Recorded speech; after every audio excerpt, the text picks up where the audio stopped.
Hello మణి గారు, hello. ఏం చేస్తున్నారు? నేను చిమ్లీ బాక్స్లో నొక్కుతున్నా. ఏంటిది? చిమ్లీ అంటే నువ్వులు బెల్లం వేసి రోట్లో వేసి దంచితే ఇట్లా అవుతుంది జిగురు మంచిగా. ఇట్లా ఇట్లా ఇట్లా ఉండలు చేసుకొని రోజుకి ఒకటి తింటే మంచిది, నడుము నొప్పి రాదు. బెల్లము నువ్వులు అంతే. బెల్లం నువ్వు లడ్డు, కానీ పాకం పట్టి లడ్డు కాదు, ఓకే. రోట్లో దంచే లడ్డు. చూసిన ఎంత బాగుందో. ఇదంతా అదేనా? ఇదంతా అదే గైస్, ఇది చాలా చాలా హెల్దీ, చాలా హెల్దీ.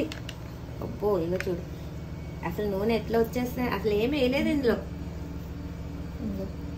రోజు ఒకటి తింటే మస్తు బలం. ఓకే. ఓ, అలా ఉండలు చుట్టుకోవాలా? ఇలా చుట్టుకుని బాక్స్లో పెట్టుకుంటే రోజుకి ఒకటి తినొచ్చు. So that's chimli undal guys. Bye Mani garu. Bye chimney.